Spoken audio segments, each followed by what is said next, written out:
Hello friends, स्वागत है आपका आपके अपने यूट्यूब चैनल बीजी टीचर में। स्टूडेंट्स, हमारी जो प्रश्नावली चल रही थी 5.3 कक्षा 10 से संबंधित, और प्रश्नावली में जो टॉपिक चल रहा था वो है समांतर श्रेणी का योगफल।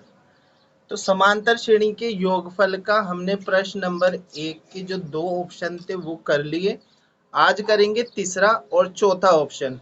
तो वीडियो को बहुत ध्यान से देखिए, बहुत ही काम की चीज आप लोगों को सिखाने वाला हूँ।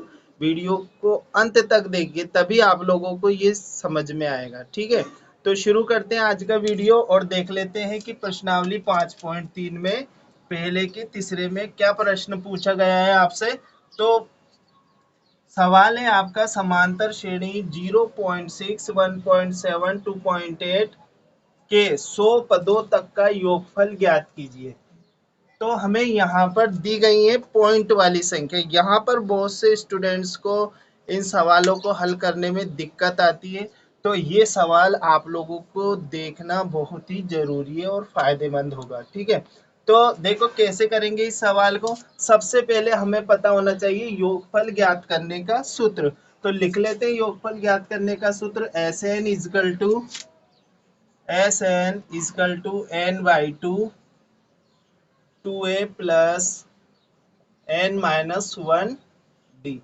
ये समांतर श्रेणी का योगफल ज्ञात करने का सूत्र है, जिसमें n है पदों की संख्या, a है प्रथम पद और d है सारवंतर। तो देख लेते हैं। अब इसमें आप लोगों को क्या करना है, a, n और d की वैल्यू रखनी है। तो n इजकल टू, तो आपसे जितने पदों के बारे में पूछा जाए वो रख देना है। तो यहाँ पर 100 पदों के लिए पूछा है, तो यहाँ पर हम रख देंगे 100। ठीक है, और ए यानी प्रथम पद। ध्यान रखना, ए का मतलब क्या है, प्रथम पद। प्रथम पद क्या है हमारे पास 0.6, और डी निकालेंगे सारवंतर। डी निकालना मैंने आप लोगों को पिछली वीडियो में सिखाया था। डी निकालने के लिए हम क्या करेंगे, समांतर श्रेणी के पहले दो पद लेंगे, ये प्रथम पद और ये द्वितीय पद। द्वितीय पद में से प्रथम पद को हम माइनस कर देंगे, तो 1.7 माइनस 0.6। ठीक है, ये द्वितीय पद में से हमने प्रथम पद माइनस कर दिया।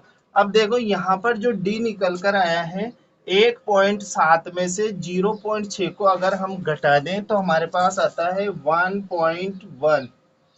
1.1 हमारे पास डी आ गया।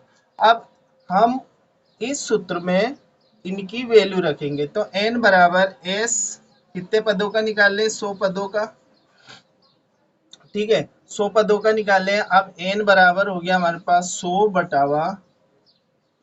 बटावा 2 इंटू ए कितना हो गया 0.6 प्लस n माइनस 1 यानी कि 100 माइनस 1 इंटू डी करेंगे हम 1.1। ठीक है, यहाँ पर हमने रख दिया 100 माइनस 1 इंटू 1.1। अब देखो यहाँ पर हम इसको काट देंगे तो कितना आ गया, 50 बच गया। 50 और ये हो गया, इससे गुणा करा तो 6 दूनी 12, कितना हो गया 1.2 आ गया। 0.6 से 2 को मल्टीप्लाई करना है, 1.6 आ गया। प्लस यहाँ कितना बचेगा, देखो 100 में से एक जाएगा तो कितना बचेगा 99 इंटू 1.1।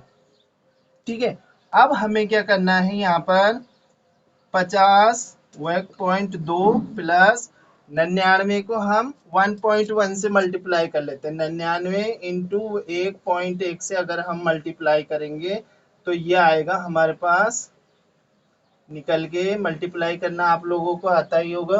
तो ये हो गया 9, 9 और 9 18 के 8, हासिल का 1, 9 और 1 10। ठीक है, अब एक के बाद हम पॉइंट लगा देंगे। तो यहाँ पर हमें उतारना होगा 0108.9।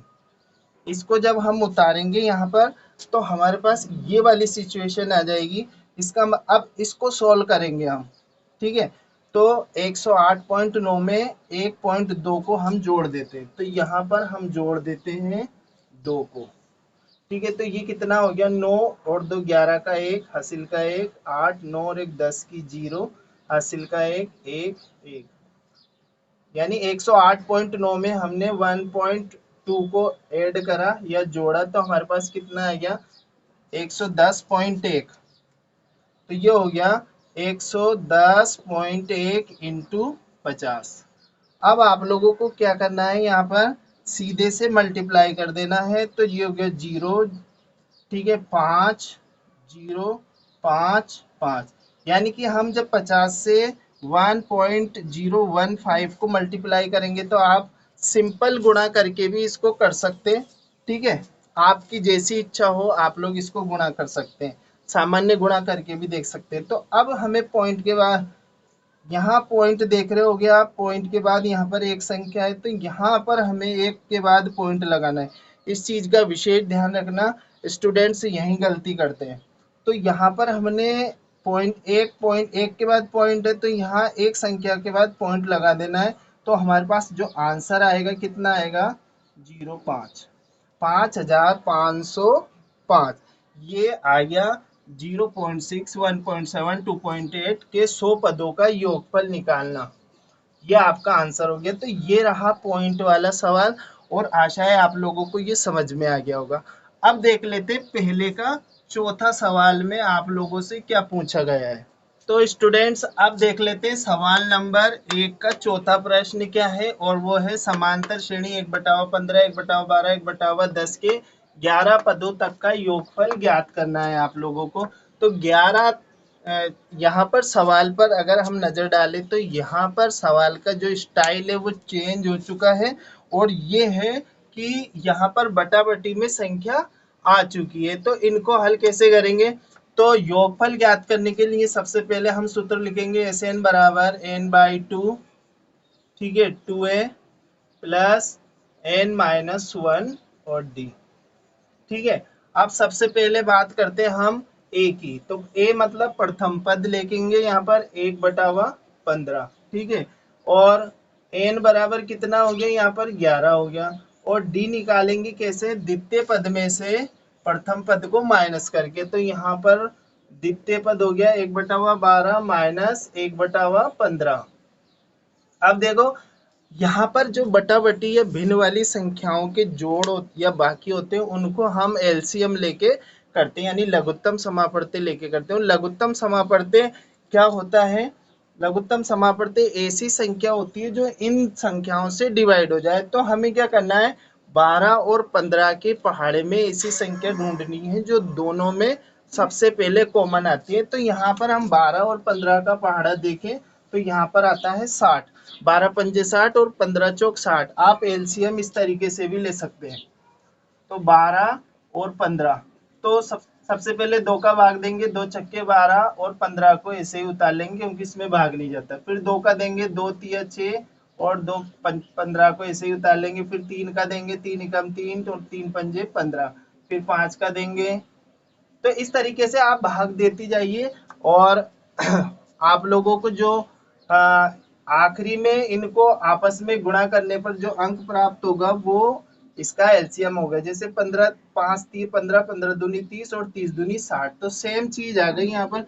तो अब इसको हल करेंगे हम, 12 का भाग 60 में देंगे, 12 पंजे 60 होते हैं, 5 को फिर इससे गुणा करना है तो 5 एकम 5, 15 का भाग 60 में देंगे, 15 चौक 60, 4 बार 4 को 1 से मल्टीप्लाई करना है तो 4 आ गया। तो यहाँ पर आ गया हमारे पास 1/60। तो इस तरीके से आप लोग निकाल सकते हैं। अब इन वैल्यूज को हम यहाँ पर रखेंगे।